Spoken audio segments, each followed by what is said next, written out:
Pues bueno, quizás empezar, Carla, con qué sería hoy, ¿no? O eso ahorita con los casos que empecé, que organicé para ver hoy, ¿no? Digo, el título es Alternativas a la extracción. Y quizás hoy, o sea, o tú, Jorge y Carla, ¿qué creen o cuál creen que sería la primera respuesta a esa pregunta? Mira, de pronto creo, y lo platicábamos en la conexión que tuvimos como medio de prueba, ¿no?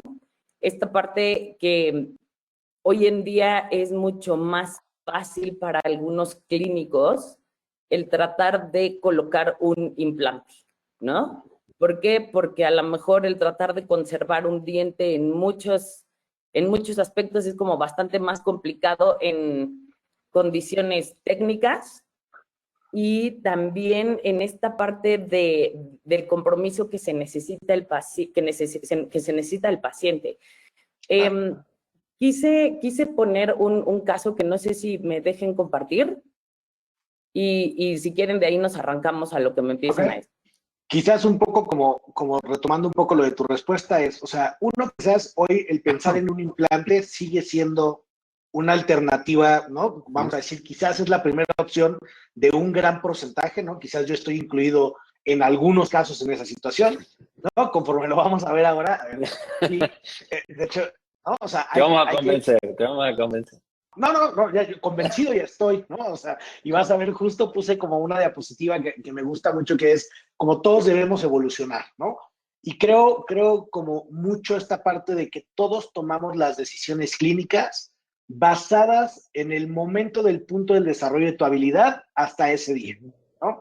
Entonces, sin duda las decisiones que estoy tomando hoy, en 10 años no van a ser las mismas, ¿no? O sea, voy a tener que dar un criterio diferente y las decisiones que tomé hace 7 años que salí del posgrado, pues no son las mismas que las que estoy tomando ahora, ¿no? Entonces, creo que todo va enfocado un poco a esa parte de decir, todos tomamos estas decisiones clínicas basados en nuestra habilidad, ¿no? Si para mí es mucho más fácil hacer una extracción, preservar un alveolo y poner un implante que hacer una extrusión ortodóntica, que hacer una elevación de margen, que hacer diversas cosas, ¿no? Hasta un mismo tratamiento de conducto o claro, un retratamiento. Claro. Yo tengo ustedes saben que yo hablo mucho de retratamiento, pero en la literatura hay algunos artículos justamente que hablan de esto, cuando uno tiene que tomar la decisión, digamos, que influye en la toma de decisión de qué hacer, y vos tenés todas las alternativas, ya sea la endodoncia o si en caso un retratamiento, una cirugía apical o la extracción, y en todos los artículos coinciden en lo mismo, y eso tiene que ver con lo que uno también ve con los años, pero tiene que ver con la formación del profesional, digamos, cuando el profesional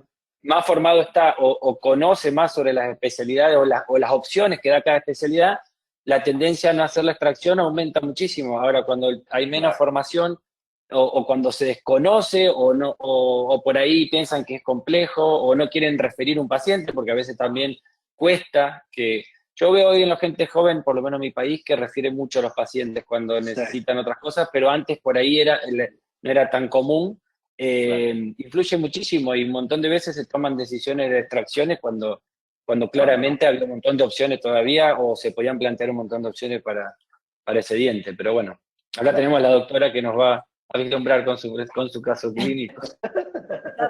¿Sabes qué? Yo creo que viste en un punto muy importante, que es esta parte del conocimiento. O sea, hoy en día los implantes son como tan populares que todos los casos que pueden ser tratados de otra manera, a lo mejor ni siquiera ven la alternativa a poder salvar un diente, ¿sabes? Entonces, yo quise como compartir un poco cuáles son los tratamientos alternativos a la extracción, en este sentido de cuál es la opción que podrías ofrecerle a un paciente cuando tienes oportunidad, cuando hemos hablado algunas veces de que el diente a lo mejor sí es restaurable, es mantenible y qué tanto puede ser que el paciente se comprometa, ¿no? Les quería compartir, este caso es una paciente que llegó conmigo para una, pues para una con respecto para una resina en el segundo molar porque se le cayó. Exactamente, ¿no? Evidentemente, aquí pues podemos ver radiolucencias periapicales y la verdad que sí, una fractura coronaria, pero si ustedes se fijan y nos ponemos a evaluar perfectamente, pues es un diente que tiene, o ambos, tienen una cresta ósea muy razonable en el sentido en el que se puede mantener a largo plazo. Entonces, la mando con mi endodoncista o con la persona con la que yo trabajo, que es con el doctor Paz, y resulta que ella me dice, no, es que fíjate que mi exmarido va a pagar el tratamiento, entonces él me va a mandar con un amigo suyo que es endodoncista. Siguiente escena. Si es su exmarido, no sé por qué no suena bien, güey. O sea, Claro, a mí se me antoja como que le van a pagar una cosa, pero que ahí te encargo, ¿no? Y entonces fíjense cómo estos dientes regresan conmigo así, o sea, fíjense cómo el posterior, que el de la resina, decías, Jorge, con... se acabó con 2 postes atornillados para... No me preguntaste. Y el de adelante, que era un diente que se veía bastante salvable, pues resulta que ya llegó la caries a la furca o lo que tú quieras, Claro. termina en Con extracción. la fresa, capaz. De la primera radiografía De la primera radiografía a la segunda, ¿cuánto tiempo pasó? Ya no vi. Tenías De ahí la las fechas. primera, O sea, de ahí, del Nada, 2020... meses. mayo del 20, Mayo del 20 a junio. No. y luego Agosto, nada. agosto del 20, ¿no? Finalmente el primer molar pues ya no es restaurable. Y Y el luego segundo va para allá. pues por supuesto, y mira que termina. En Entonces, 3 años. a lo que voy, sí, claro, a lo que voy es, estos dientes por supuesto que eran salvables, Claro. Sí, y eran claro. mantenibles y tal, pero pues cuando no conoces los tratamientos que pueden ser alternativos a endodoncia posta y corona, ¿no? Claro. Terminan Sí. en esto, ¿no? Sí. Y la verdad que es una pena cuando yo tengo, creo que a mí no hay nada que me duela más que tener que extraer un diente que tiene la cresta ósea intacta. Exacto. ¿no? Es terrible. Entonces, bueno, pues de inicio quisiera como recordarles a todas las personas que nos están viendo que quirúrgicamente hablando tenemos por lo menos 4 tratamientos que deberíamos de tener en mente antes de pensar en la extracción, ¿no? El primero que sería la hemisección, que también la podemos encontrar como premolarización, y es cuando un defecto de furca lo eliminamos simple y sencillamente cortando a la mitad. Esto solamente se puede hacer en molares inferiores. Entonces, eliminas la furca cortando y dejas tanto la corona como la raíz de las 2 porciones, ¿no? Correcto. Y se puede rehabilitar con, efectivamente... Los premolares. Exactamente, ¿no? La resección radicular, que implica que elimines la furca y quites la porción tanto de la corona como de la raíz que está afectada, y la amputación radicular, que es donde dejas la corona y eliminas solamente la raíz que está afectada. Evidentemente la apicectomía también sería como otro tratamiento, pero creo que de ese nos va a platicar un poco más Coqui, ¿no? Al final, creo que por lo menos los primeros 3 son algo en lo que, a ver, al final creo que todo mundo deberíamos de pensar en estas alternativas independientemente de que tú las puedas o no llevar a cabo. Para eso, como decía Coqui, siempre puedes derivarlo, ¿no? Exactamente.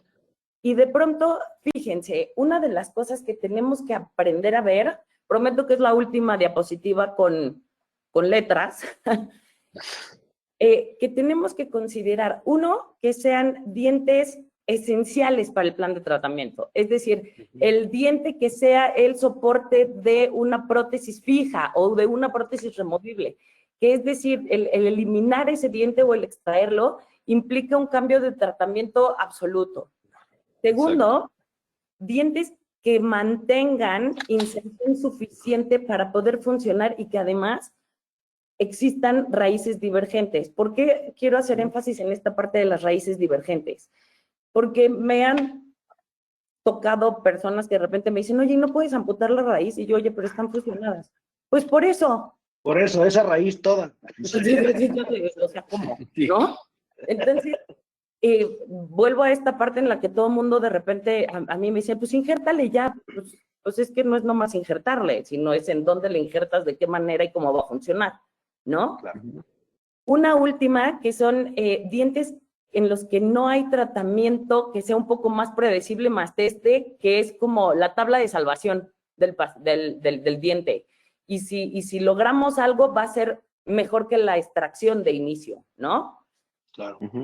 Y la última, que creo que tendemos a considerar poco, es en pacientes que tengan buena higiene, actividad baja de caries, y más que nada les diría que pacientes que estén comprometidos con el tratamiento, que sepan perfectamente que el riesgo de que eso pueda o no funcionar está latente y que al final acepten perfectamente que lo que estamos haciendo es un tratamiento, no me atrevo a decir la palabra heroico, porque hay tasas de éxito en mis secciones, y ahorita les voy a enseñar un casito, pero al final creo que lo más importante es que el paciente esté consciente de la condición que tiene ese diente, ¿no? Claro. Sí, porque este tipo de pacientes donde se hacen este tipo de procedimientos como hemisecciones, premolarizaciones, si el paciente no está comprometido, y ya nos pasó una vez, y ese caso, fíjate, valdría la pena ponerlo, ¿no? El de la señora Eugenia, Carla, ¿no? Una claro. amputación radicular, la paciente se desaparece 2 años, y cuando regresa, pues el caso se fue, como dice Juan, se lo llevó, pero en un ratoncito, ¿no? Porque no se reconstruyó, nunca se rehabilitó, nunca se selló nada. Entonces el caso fracasó y la paciente dijo, es que yo pensé que cuando me cortaban la raíz ya era todo lo que se tenía que hacer, ¿no? Entonces, y además, fíjate que yo agregaría este tipo de pacientes que son como bien receptivos. No sé si les ha pasado, pero a mí me pasa con cierta frecuencia, y mira que Jorge te puede decir, Coqui, que trato de ser bastante clara en el momento en el que les explico a mis pacientes qué es lo que tienen, cómo, cuándo, bueno, casi que les hago examen, ¿no? Y entonces estos pacientes que les dices una vez y les explicas y llegan a la siguiente cita y te vuelven a preguntar qué tienen, te vuelven a preguntar qué tienen. Cada cita te preguntan qué tienen, que dices, híjole, ¿será que hablo en arameo o cómo? ¿No? O sea, es complicado. No, pero mira, yo llevo 21 años de odontólogo y bueno, cuando yo estudié los implantes estaban como empezando a hacer como furor. Yo era el loco que iba a estudiar endodoncia porque era loco. ¿Cómo iba a ser endodoncista? Tenía que hacer implantes, digamos. Era un momento muy de oro de los implantes. Sí. Y todas estas técnicas que vos planteaste eran técnicas que uno las había estudiado. De hecho, yo tenía mis profesores endodoncistas que hacían estas técnicas de premolarizaciones, de disección. Pero bueno, cuando llegó el tema del implante con ese furor era como, ¿para qué vamos a hacer todo esto si podemos hacer la extracción y colocar el implante? Pero algo que sí veo hoy en los últimos 5 o 6 años es en la conciencia de los pacientes, de intentar hacer cosas para no perder su diente. No quiere decir, yo siempre lo aclaro, creo que ustedes van a estar de acuerdo, no estamos en contra de los implantes. Yo me pondría un implante, le pondría un implante a mis pacientes y de hecho se los pongo cuando se los tengo que poner, pero en el momento, digamos, en el momento que hace falta colocar el implante, cuando ya no se puede hacer nada, o bueno, si el paciente, a veces el paciente lo decide, pero cuando uno le explica, si a mí me decís, yo te hago un tratamiento X y tu diente va a estar 5 años más en la boca, ¿y por qué no me lo voy a hacer? El implante me entra después. Con todos los años que pienso vivir, necesito tener dientes, porque también el implante también, que otra cosa que se fue comiendo con los tiempos, que los implantes también se caían, que los implantes también, la periimplantitis, que tienen problemas, que relacionado a la higiene del paciente, a la mala rehabilitación. O sea, no es que vos ponías un implante y es el milagro para siempre. Entonces, eso yo creo que en algunas cosas se empieza a querer nivelar. Y yo, de hecho, tengo pacientes que llegan al consultorio porque les dijeron que se tenían que poner un implante y empiezan a buscar a alguien que les diga que no. Exacto. Y están dispuestos, y son los más fáciles, porque el paciente ya viene con la cabeza pensando que ya le dijeron que va a implante. Que no se lo quiere poner. Yo vos le explicás, claro, vos le decís que no, y bueno, y saben que y a lo mejor están más dispuestos a asumir el riesgo en un caso a lo mejor de complejidad donde vos le podés decir, mira, en este caso lo podemos intentar, pero a lo mejor tener un 60% de posibilidad de que funcione, y están dispuestos porque ya están convencidos de que quieren conservar su diente, y te dicen, ¿por qué me voy a sacar el diente? Y yo creo que eso también tiene que ver con la educación que uno le da a sus pacientes o a veces a sus referidores, A veces tengo también amigos de la universidad, qué sé yo, que te encontrás a comer y te dicen, no, yo esos casos, yo le hago implante a todo. Y bueno, Claro. en esas reuniones no puede discutir de odontología, son 30 amigos, no le puede poner a enseñar o a explicar lo que tendría que hacer, pero yo creo que tiene que ver mucho con lo que uno, primero con lo que uno sabe o se formó o sabe que se puede hacer, aunque no lo haga porque vos lo podés derivar tranquilamente. Yo, de hecho, le contaba el otro día a Carla, yo la periodoncia la derivo porque no me gusta. Y entonces, digamos, hago cosas simples, pero todo lo que tenga que ver con lo periodontal importante lo derivo, tengo muy buenos periodoncistas conocidos. Y uno tiene que aprender a eso, a trabajar como interdisciplinariamente. Lo mismo la prótesis, yo hago algo de prótesis, pero hay cosas que no. Ujú. Y de hecho también hablo mucho con mis referidores que hacen prótesis y generalmente los planes de tratamiento tienen que ver un poco con lo que yo, se aceptan un poco mi opinión con respecto a cómo armar ese diente para que funcione con el tratamiento que vamos a hacer o no. Sí, porque también para qué voy a salvar un diente o hacer un retratamiento de Rambo y después le hacen una rehabilitación o no le rehabilitan nada, y al Nada, año perdió el diente, o a los 6 meses está fracturado o lo perdió. Entonces, claro. bueno, eso, pero es una cosa que tiene que empezar que creo que acá que ya hay, pero tiene que ver mucho con a veces dejar de lado un poco los egos, los celos El y un montón ego. de cosas profesionales y aprender a conversar con nuestros colegas porque en realidad el objetivo ¿cuál es? Darle lo mejor al El paciente. paciente, No es claro. si yo soy bueno, no soy Sí, bueno. ¿Entendés? El exactamente. objetivo es que entre los que estemos trabajando al paciente le hagamos un tratamiento que le funcione y que devuelva su salud o lo que fuera. Entonces, por ahí, bueno, creo que esas cosas Sí. pasan bastante por ahí, ¿no? Sí, yo creo también eso que comentabas ahora, que los pacientes inclusive ya llegan buscando segundas opiniones, ¿no? Pues, oye, que me lo iban a extraer y no quiero que me lo quiten. Yo he sentido mucho en la consulta también que, vamos a decir, un porcentaje alto de la población ahora tiene implantes, ¿no? Pero no a todo ese porcentaje le ha ido muy bien con los implantes, ¿no? Exacto. Yo tengo muchos pacientes que llegan y me dicen, no, es que a mi tío, a mi hermano, a mi amigo, a mi cuñado, le pusieron implantes y le fue fatal, lo peor que le hicieron en su vida, ¿no? O sea, quiere volver a regresar a los dientes y ya no puede. O sea, historias de terror que hay pacientes que la pasaron muy mal en ese procedimiento Ujú. y ahora pues también la gente sabe, ¿no? O sea, está bien entendido allá afuera que tampoco no son como se vendían antes, ¿no? No es biónico, Totalmente. no es la realidad ni la estabilidad absoluta, tienen problemas y cuando los implantes tienen problemas, pues son mucho más difíciles de resolver y de Son mantener que cuando casi pasan en los imposibles. dientes, ¿no? Casi imposible. Y ¿sabes qué? Que Cuando yo avisa ya es como que no hay mucho por hacer. Por Cuando el supuesto. paciente ya te viene con el síntoma, Sí, ya perdió todo el hueso, ya tiene sí, acceso, ya es como que... sí, al, sí. al final yo creo, o como yo lo veo, es que el implante sería la última alternativa. Exacto, O sea, cuando totalmente. no puedes hacer absolutamente nada por ese diente y que Ujú. has pensado, intentado o muchas otras cosas, porque como bien dices, Totalmente. esta parte cuando los implantes avisan es porque ya hay un verdadero desastre. Y entonces Claro. tratar esos implantes es bien complicado. Y no es tan fácil como esta parte de decir, ay, bueno, te lo quito y pongo otro, ¿no? Sino porque las Claro. condiciones para colocar el implante ya Ya son basta. mucho más complicadas. Y fíjate, Ujú. les quiero enseñar este caso. Me avisan cuando quieran que me calle. No, tranquila. Somos muy educados nosotros, no te vamos a Sí, decir nada. Yo lo sé, yo lo sé. Y miren, les quería enseñar este caso de amputación radicular. Este paciente es un paciente que tengo viendo durante muchos años, ¿no? Ahorita esta radiografía es del 21, pero fácilmente lo llevo viendo.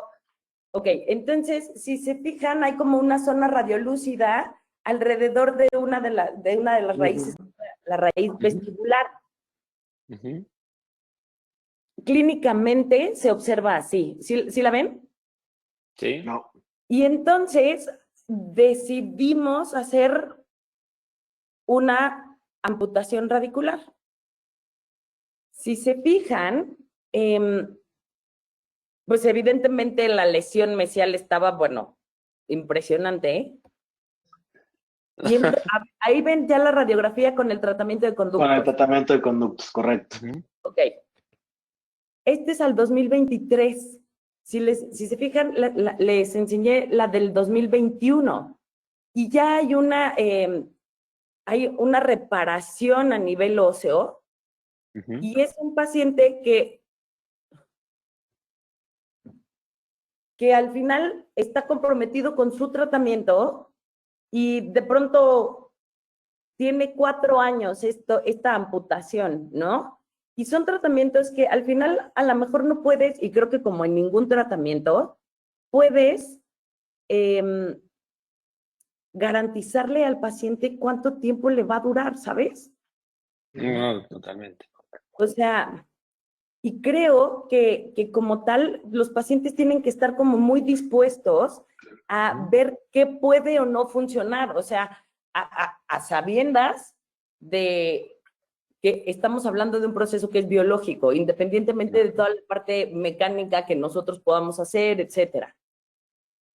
Sí, pero Exacto. también en este tipo, en esos casos en específico, ¿no? Amputaciones, semisecciones, premolarizaciones, el paciente todavía tiene que tener un compromiso mayor, ¿no? Porque la técnica de higiene para poderte meter ahí, necesitas meter como el hilo por debajo, o sea, se hace como hasta como un póntico en esa parte de las amputaciones radiculares.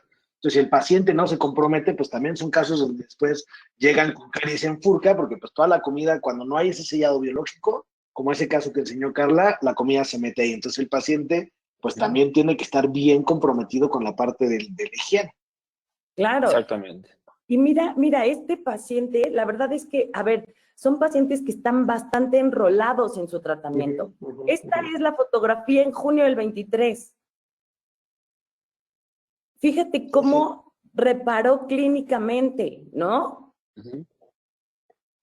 Y mira cómo se ve. O sea, al final está estable, es un diente que tiene función, que no tiene ningún problema y de alguna manera le estás sacando y estás dando vida a un diente que probablemente ya lo hubieran extraído con otros ojos, ¿no? Y tiene 3 años así, ¿no? Claro, bueno, 4, ahora porque no ha venido, ¿no? Pero es un paciente que vive en Toluca, pero de pronto está muy estable, ¿no? Claro. Aparte tiene las piezas vecinas, la retracción ósea ahí no es tan grande, digamos, o sea, tiene un montón de cosas con las que vos podés decir, a considerar a la hora de decir, bueno, hacer un tratamiento. A lo mejor si hubiera sido ese molar solo, con una retracción ósea importante, vos decís, bueno, pero cuando le saque una raíz, a lo mejor voy a empezar a tener otros problemas, o si es soporte de una prótesis removible, digamos, hay un montón de condiciones. Pero acá este paciente, para ponerse ver la foto, que tiene todas sus piezas dentarias, por lo menos de ese lado, tiene operatoria dental, pero no es que están todas con endodoncia, corona, digamos, es una boca relativamente no tratada, por lo menos en ese sector, merece totalmente para mí intentar hacer algo para no... Y fíjate... ¿Cuál era el diagnóstico por el cual decidieron hacer que hay una reabsorción en la raíz, digamos? ¿Por qué no se hizo directamente la endodoncia? Te voy a decir... ¿Por qué se dio la amputación, digamos, la raíz? Él vive en Toluca y llegó un día con un absceso, ¿sabes? Entonces, de pronto, el tratamiento quirúrgico era como, de alguna manera, de urgencia, ¿no? Y en los siguientes 2 o 3 días fue que se hizo el tratamiento de conductos. Ahora, un absceso periodontal, digamos, vino con un problema periodontal, exacto. Sí, un absceso periodontal. Ahora, quiero que veas, al final, o quiero compartirles, es un diente que la toma de decisión, pues también es un poco riesgosa, porque al lado tiene dientes que también están comprometidos. Fíjate la proximidad radicular que tiene el 6 con el 7, que eso es algo extraordinariamente importante y que pocas veces tomamos en cuenta. Al final, cuando existe esta proximidad radicular, el riesgo de que se pierda el hueso de los dos y se los lleve a los dos, exactamente. Y fíjate cómo clínicamente, o sea, ese premolar, ¿ya viste cómo tiene la anatomía radicular? Sí, sí. Entonces, también son factores de riesgo que tenemos que tomar en cuenta y que sí creo, y lo hemos platicado como muchas veces, esta parte en la que cuando el paciente se compromete, cuando el paciente está en lo que está, puede tener restauraciones que a lo mejor no sean tan eficientes como nosotros quisiéramos, pero cuando la higiene es óptima, hay restauraciones que son feísimas y que hay un buen, bueno, no un buen pronóstico, pero te diría que los factores de riesgo disminuyen muchísimo, Claro. ¿no? Sí, no, totalmente de acuerdo. Y aparte porque hay pacientes que también lo ves, que no son gente, hay pacientes que no tienen tendencia a tener problemas. A veces le ves cosas que Claro. tienen hechas, si yo esto se lo hago a un paciente, lo pierde el diente en 6 meses, pero vos se lo ves, ¿cuánto hace? Y hace 15 años que lo tengo. Sí, claro. Hay bocas que resisten todo, el ser humano de por sí resiste todo, resiste a nosotros y todo, pero así todo, hay muchos pacientes que vos ves, de hecho, tratamientos endodónticos, a lo mejor hechos hace 30 años, con otras técnicas, con otros materiales, con los conductos casi vacíos, y no tienen lesión. Y están Tiene una funcionando. amalgama que te parece que tendría que estar filtrando y no hay infección, y vos decís, ¿cómo puede ser esto? Yo hago esto, a mí no me funciona seguro. Y tú llegas, le haces el tratamiento y te fracasas. Y empieza a doler. Claro, le meto la mano y adiós. Y fíjate que ahorita que estás hablando de eso, les voy a enseñar un caso que a mí, bueno, me llamó muchísimo la atención. Esta es una señorona que es, ahí ven las radiografías. Uh-huh. Es una paciente que es francesa, que llegó conmigo como en el 2006 o en el 2007. ¿Ya viste el tratamiento de conductos que tiene en el 6? Uh-huh. Sí. Hermoso. Bueno, fíjate cómo son las cosas. Esta paciente llegó conmigo porque era de las que decía, es que yo nada más vengo a mi mantenimiento y no me haga nada más y no me haga nada más. Y yo, pues como que vi la lesión en algún momento cuando llegó, pero no era como tan evidente hasta el 2017. En el 2017 finalmente logré convencerla de hacerle la amputación radicular. Estamos hablando de hace un buen rato, ¿no? Uh-huh. Creo que hoy haría alguna cosa diferente y ahorita les voy a platicar qué. Hice la amputación en el 2017 y fíjense cómo está en el 2021. Sí, sí. Contra todo pronóstico. Contra todo pronóstico. Le hicieron el espacio para póster, ¿no? Después ya no le quisieron poner el póster. Claro. Ahora, te voy a decir una cosa que a mí particularmente y que he ido analizando conforme han ido pasando los años, es que finalmente cuando haces un tipo de tratamiento como este, cuando tienes la necesidad de hacer algo más, ya tienes regenerada toda la parte donde hiciste la amputación. Sí, totalmente, ¿no? Que muchas veces los tratamientos que hacemos cuando son casos muy riesgosos son, que eso también te lo explico a los pacientes, de hecho hasta puede ser una cirugía apical. Esto es un tratamiento de transición al implante, digamos, claro. Un tratamiento que va a permitirnos tener una mejor condición ósea para colocar el implante. Y muchas veces, y después a lo mejor ese tratamiento de transición te terminó resultando 10 años y vos decís, bueno, perfecto, pero también el paciente sabe que si al año hay que extraer, vos ya habías explicado la condición. Acá yo creo que lo único que salvó este molar, la verdad que sí, como decía Jorge, tenía todas las cosas en contra, es el punto de contacto fuerte que debe tener con el premolar, sí, para hundirse y fracturarse donde tiene el conducto vacío. Porque es como que vos lo mirás y creo que si le pegás fuerte ahí, se quiebra. Pero debe estar tan apretado con ese premolar que claro, se ve que no flexiona, porque la verdad que es impresionante. Pero bueno, viste que lo que yo te digo, fíjate, vos estás diciendo que no tenés las condiciones y funciona igual. Claro. Y muchas veces vos tenés las condiciones y puede no funcionar. Y a veces el intentarlo también tiene que ver con eso, digamos. Vos sabés que cuando intentás cosas riesgosas está la posibilidad. Si el paciente lo sabe, si el paciente lo sabe de antemano, que no tiene las condiciones, pero se puede intentar, que puede ser beneficioso para tener un mejor hueso para el implante o quizás para conservar su diente unos años más. Y está de acuerdo. El tema es cuando vos no le explicás. O sea, si vos al paciente en este caso, vos le amputás la raíz y le decís, acá te voy a hacer una cosa milagrosa, se te termina todo el problema y viene a los 3 meses con todo roto y te va a decir, pero Carla, ¿qué me hiciste? ¿Qué me dijiste? Como cuando uno explica, el paciente generalmente entiende y bueno, y acompaña también con el riesgo, digamos. Es una decisión, yo generalmente siempre lo digo, la decisión final la toma el paciente, digamos, porque Totalmente. cuando Sí, vos porque- tomás la decisión por él, después tenés todos los problemas, digamos, el paciente tiene que saber y tomar la decisión final. Y porque el riesgo al final lo toma el paciente. O sea, Sí, totalmente, sí, tú no estás totalmente. corriendo riesgos, ¿estás de acuerdo? O sea, si tú se lo Claro. explicaste, la decisión es de él porque el riesgo es de él. Ujú. ¿No? Es su boca, es su diente, y tú, pues, tú harás lo mejor que puedas, pero tú no estás tomando riesgos. O sea, Ujú. Y hablaste, Totalmente. Muchos me preguntan, ¿y vos qué te harías? Me dicen los pacientes, a mí me dicen, ¿y vos qué harías en mi lugar? Mira, yo en tu lugar siempre intentaría, digamos, claro. a mí me dicen, no sé, se me encarnó la uña, ¿te cortamos el dedo o te sacamos la uña? Bueno, Empezá por sacarme la uña y vemos, qué sé yo.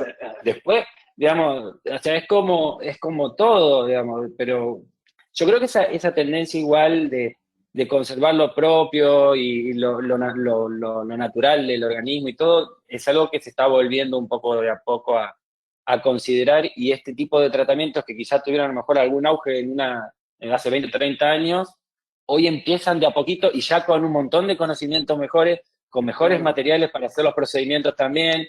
Se van a volver a hacer de a poco, no en todos los casos, pero en los que sea necesario, y seguramente hasta con mejores pronósticos, porque se conoce más, las rehabilitaciones son mucho menos invasivas, entonces creo que todo eso puede ayudar. Igual, cuando no se puede más va el implante, eso sí, eso no está en duda, pero hay muchas cosas por hacer. y sabes qué, hablaste de un concepto que me encantó, que te voy a pedir permiso para usarlo. Esta parte de un procedimiento de transición me parece como muy acertado, porque fíjate, esta paciente estamos hablando que en el 2021 estaba así. Fíjate cómo Tenía una pérdida mesial terrible, ósea, terrible la pérdida que tenía mesial. Profundísima. Fíjate el tipo Buena de parte. restauración. ¿Y esta es la corona que sigue teniendo con la amputación? Claro. Me vi que hay gente que al final no existe en la odontología. ¿No? Mira, esta es en el 21. Y sí, bueno, evidentemente la higiene de la paciente, la verdad es que es bastante buena.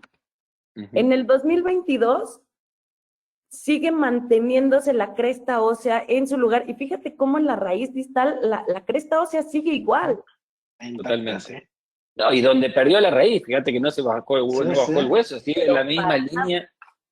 Y eso también... Eso es la faceta, tiene una faceta de contacto así. Exacto. Toda la cara inicial contacta con el pelo blanco. Y eso la salvó, la trabó ahí y la salvó. Claro, o sea, es como la torre de Pisa, ¿no? Ahí está atorada. Sí, tal cual. Fíjate, no le cambies la corona, porque si le cambias la corona va a empezar a tener problemas. Todo. Pero fíjate lo que decías de este procedimiento de transición. En el 2024 te fijas cómo en la raíz mesial o en la parte como más apical de la corona que quedó, ya tiene un espacio. Entonces, les decía yo que al principio que probablemente hoy, después de haber, bueno, fíjate desde cuándo estamos hablando, del 2017 al 2024, ¿no? Probablemente en el momento lo que tendría que haber hecho era obturar esa parte de la corona que quedó, ¿no? Porque resulta que ella llega ahora en marzo diciéndome, es que ya me incomoda mucho cuando me paso el hilo porque ahí se me atora la comida. Claro. Eso era su motivo de consulta. Entonces, finalmente, a ver, platicando con ella y demás, me dijo, doctora, yo estoy perfectamente consciente de los 7 años que le ha sacado a mi muela y estoy feliz.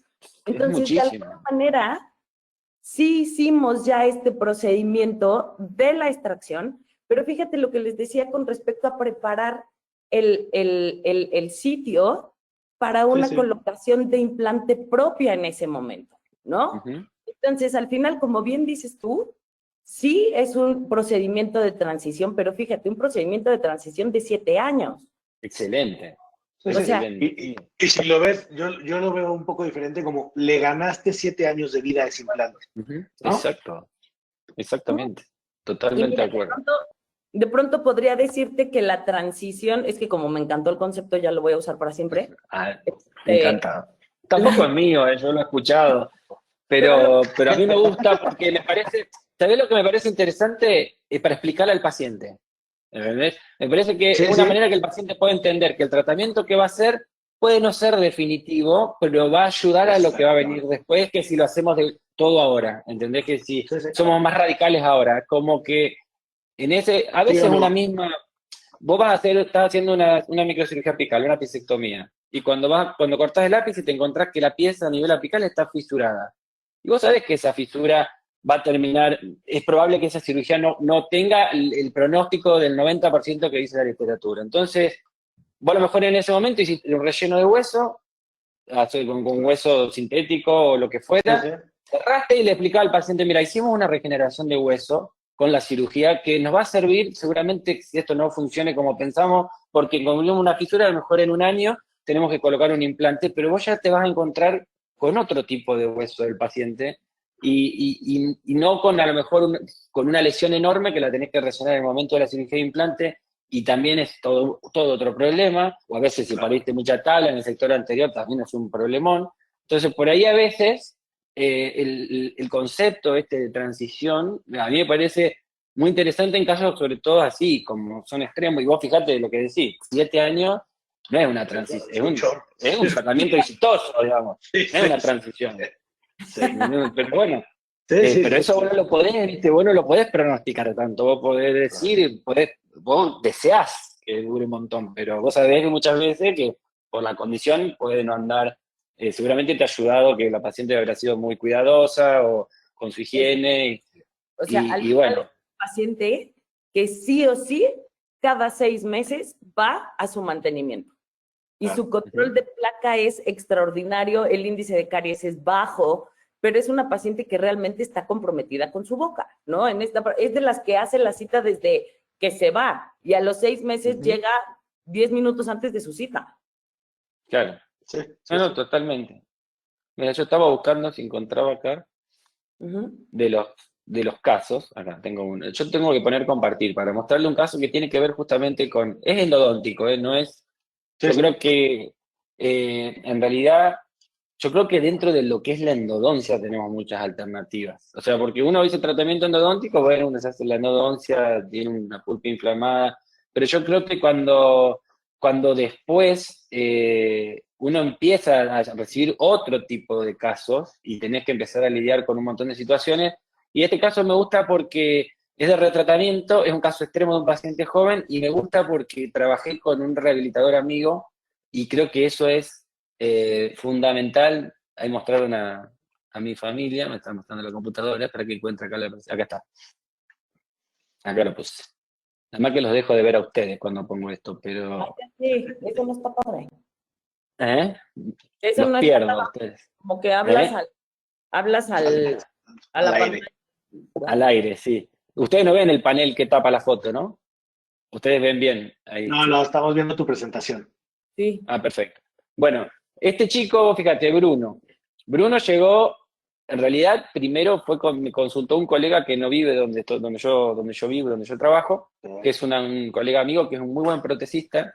Este paciente era muy joven, de 18 años en ese momento, había recibido esos tratamientos por traumatismo cuando era chico. Y lo primero que él me pregunta, me dice, Coqui, ¿te parece que esto podemos hacer algo con esto? Él es muy pro de salvar los dientes, si bien hace implantes y es un muy buen rehabilitador, pero obviamente que en el sector anterior todo lo que puedan esquivar los implantes, hasta los mejores implantes Claro, lo tratan claro. de esquivar.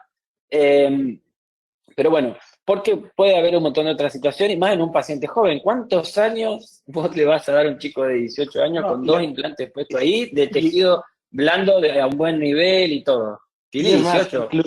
inclusive a esa edad no está recomendado hacer la cirugía de Bueno, colocación. aparte, sí. No, totalmente, ¿No? no, ni por O supuesto, sea, ni hablar por la edad. Pero así todo hubiera tenido 25, sí, sí, no, digamos, no, es un vos, paciente muy joven. ¿cuántos años le va a decir que no se le va a subir la encía y se le va a ver la espira del Claro. implante? Y que 10, además 15, sí ponele. sucede.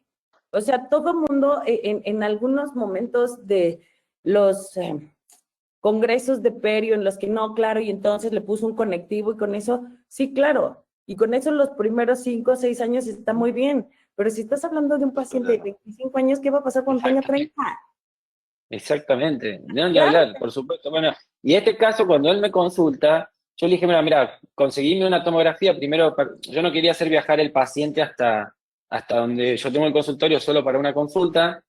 Le dije, claro. pedir una tomografía, envíamela, mandame el archivo DICOM, déjame recorrer, ver que no haya ningún otro problema importante en las raíces y desarmarlo. le dije yo, sacale esos dientes que tiene, que es lo que ustedes ven en la foto, tenía una fístula y un tracto sinusal en uno de los dientes. Yo le dije, mira, sacale las coronas, evalúa el remanente, y si vos consideras que con ese remanente vas a poder hacer 2 buenas coronas después, la parte de adentro, despreocupate que me ocupo yo. Entonces eso fue una... Pero esas son conversaciones que uno tiene también con el referidor y hay que tener esa confianza de saber hasta dónde. De hecho, yo le pedí, bueno, el paciente llegó, así llegó el paciente, así le llegó a él, al rehabilitador, él desarmó, me mandó estas fotografías y yo le dije, bueno, mira, tallá esos pilares como están, déjamelos prolijos, haceme 2 buenos provisorios para tener una excelente encía y que empiece a desinflamarse un poco todo eso y que sean provisorios que yo los pueda retirar para hacer el retratamiento y a su vez le dejé avisado, tened impreso o preparado un nuevo provisorio porque si a mí se me complica colocarlos, eso lo voy a poner como pueda, no lo voy a mandar sin diente al paciente, pero que al otro día vos puedas reacondicionar todo eso para que el tejido blando y la encía siga estando en buenas condiciones. Y a mí eso me gusta porque uno a veces no me pasa con todos mis referidores, de tener esa suerte de conversar en lo finito y la encía y hacer un buen provisorio. Porque es como que esto era como que lo estábamos haciendo juntos, y esto no lo podríamos haber hecho de otra manera.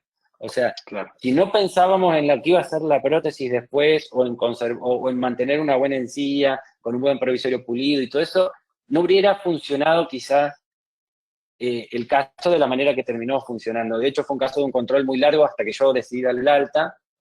Pero bueno, esta es la tomografía de Bruno, que cuando yo la empecé a mirar y a recorrer, bueno, había lesiones, había conductos muy amplios, seguramente había sido tratado muy, muy de joven, había un poco de reabsorción radicular en uno de los conductos, pero tampoco me parecía, entonces, él desarmó, me mandó y dije, mira, el intento lo tenemos, aplicarle al paciente, que el pronóstico de estos dientes no es bueno, si el paciente tiene ganas de venir hasta acá, los pernos me parecían, yo eso les digo pernos huevo o perno limón, porque tienen forma de eso, pero en realidad me parecían pernos muy fáciles de retirar, cortos, ovalados, poco adaptados, digamos. Esos pernos vos los soplás y es como que para mí tenían que salir. No, si hubiera tenido pernos colados muy profundos y muy amplios, por ahí el riesgo de fractura hubiera sido mayor. Esos pernos creo que no me complicaban. Así que bueno, decidimos hacer el retratamiento, el paciente vino, bueno, estamos sacando los pernos. Una vez que sacamos los pernos, hicimos la preparación. En este caso hicimos lo que se llama un tratamiento de apexificación, que es un tratamiento con un plaga apical de biocerámico, en este caso, lo que se hacía antes con MTA. Ahí estoy haciendo un poco de limpieza, yo trabajo mucho con ultrasonido ya hace unos años, con una gran diversidad de puntas para distintas cosas. En este tipo de conductos amplios los trato de limpiar con ultrasonido, porque no hay limas tan gruesas y el ultrasonido me permite a veces limpiar junto con la irrigación y es algo que me gusta desde el punto de vista clínico. Control de la formación de los tapones y en la misma sesión, ya esto estaba también charlado con el rehabilitador, yo iba a ser el encargado de hacer la reconstrucción con postes y con fibras para que él pueda después retallar esos muñones y ocuparse de lo que era la parte protésica. Así que así fue. Acá está el paciente, yo lo fui controlando, todo se hizo en la misma sesión, el paciente viajaba como de 200 kilómetros de donde yo trabajo, y fíjate, ahí está creo que el postoperatorio, y la última que me la tapa a mí el panel, pero es un control, ya casi de un año me parece, o de 7 meses, no recuerdo, porque me está justo tapando el panel, pero al año le pedí una tomografía, y fíjense ustedes en la tomografía, el nivel de reparación ósea del caso completo. Entonces, recién en este momento, fíjate que todavía tiene los provisorios, en este momento yo le di el alta, durante el año de control el rehabilitador le cambió cada 4 meses los provisorios por provisorios nuevos, o sea, un compromiso también desde la parte del odontólogo o del rehabilitador en mantener todo esto que estábamos haciendo, y bueno, ya cuando vimos esta reparación, por supuesto que le dije, ya podés hacerle las coronas de cerámica, espero que funcione, porque la verdad es que con los provisorios anduvo tan bien que me daba miedo, pero digo, acá ya a nivel endodoncia no tenemos más nada que hacer, está todo reparado, está todo bien, el paciente está muy contento porque imagínate, hoy tiene 19 años, este es un caso que lo controlé hace unos meses, así que bueno, ya volvió a su... Dejo de compartir, acá me acaba de mostrar la pantalla, ya volvió a su odontólogo y, bueno, está en la parte ya final de su rehabilitación, pero a mí ese caso lo que me gusta es lo bueno que fue la relación que tuve con el rehabilitador. Y así Claro. estaría buenísimo trabajar siempre, ¿no? Que no siempre se puede. Sí. Sí, claro. Y al final, pues eso podríamos meterlo en la cajita de factores determinantes para que este tipo de casos funcionen, porque si no hay comunicación entre las interconsultas, pues cualquiera puede hacer, vamos a decir, salirse de la línea, ¿no? Y es bien Sí, fácil totalmente. hacer algo diferente, algo que en vez de sumar está restando, y un caso que podía salir adelante, pues simplemente por no tener comunicación entre referidores o en el grupo, pues puede hacer que el caso se venga para abajo. Totalmente de acuerdo. No, no, es que termina siendo así. Hace rato, ¿no? Esta parte en la que tú puedes hacer el mayor de los esfuerzos a nivel endodóntico y de pronto el tratamiento restaurativo está pero para llorar. Claro. ¿Sí? Mira, A ahí ver si me... te voy a mostrar uno más y después ya no me molesto más con mis casos, pero justo porque está relacionado a este. No, no, este es muy relacionado al que vimos recién. No sé si lo ven ahí. Tamaño de la lesión, sí, sí. Gigante la lesión. Exacto, este me encanta, a mí me fascina por el tamaño de la lesión. Sí, Porque o sea, esta es una lesión que los americanos le dicen through and through, porque va sí, sí, le está de lado a lado. acá. Esto lo ve un cirujano y le caen las babas, el relleno, la membrana, todo lo que le van a meter ahí para cerrar esa lesión through and through. Y está perfecto, y creo que es un plan de tratamiento también, pero previamente me parece que en un paciente de 16 años como era este, No. lo primero que uno tiene que intentar era otra cosa. Aparte, casualmente acá no había endodoncia hecha, este diente había sido traumatizado, pero no había tenido, nunca había recibido un tratamiento endodóntico, o sea que por lo tanto no podés quitarle la chance de intentarlo, por lo menos hacer el Y tratamiento endodóntico. fíjate, así a simple vista como de rápido, todo lo a favor que tiene. Crestas marginales intactas, ¿no? Todo, Y exactamente. tabla vestibular intacta, porque Tabla todavía vestibular. tiene, ¿no? En la O sea, parte y la más palatina. ¿no? Sí, claro. Exactamente. O sea, pegado a la parte coronal. Sí, sí. Exactamente, Sí, pero exactamente. Todavía conservaba. eso te garantiza ciertas cosas en el tratamiento endodóntico. Bueno, y la edad del paciente. Sí, yo también soy muy partidario de eso. De hecho, fue lo que yo hice en ese momento, que fue lo mismo, un plaga apical y una rehabilitación con poste de fibra y un material de... Ay, no me diga que no tengo el caso. Ah, sí. Y no pensé que había puesto mal las diapos.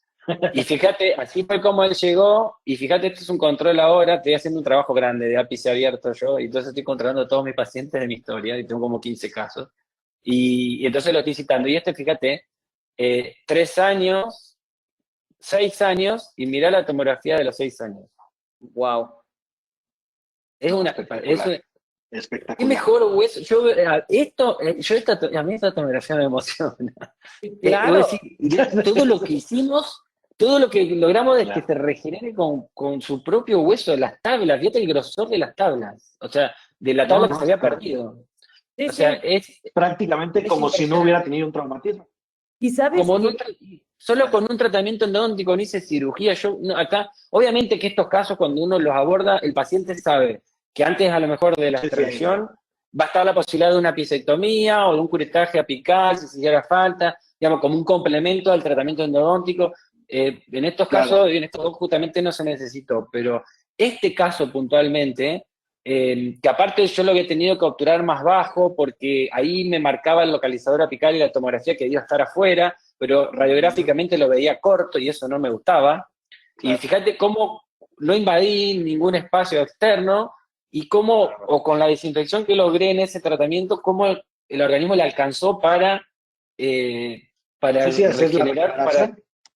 y casi Y vos fíjate que si te metes quirúrgicamente, no repara igual. Porque en el momento en el que levantas el colgajo va a haber reabsorción y esa cortical que tenías tan delgadita que reparó perfectamente en el momento de levantar el colgajo te lo llevas. Entonces, totalmente, sí. Haciendo como, no quiero decir como un recuento, pero pensando un poco, lo primero que yo les presenté fue esta parte como quirúrgica. Entonces, antes que esa parte quirúrgica, yo pondría lo que estás presentando tú, ¿no? Esta parte, alternativas a la extracción, pensaría cuáles son las posibles Es como la endodoncia del primer molar, pero esta ya viene hecha. Ándale, ándale. No, pero esos casos, digamos, bueno, yo tengo varios casos de ese tipo, sobre todo tengo muchos ápices abiertos de adultos, digamos, viste, hasta casos que vinieron maltratados de niños y vienen ya otra vez con infección o con problemas periapicales, bueno, y a mí me gusta, es una terapia que a mí me gusta y no me incomoda, hacer un tapón apical me resulta como práctico, ¿no? No es algo que me complique, y, y después ve estos resultados y dices, ¿cómo no lo voy a intentar?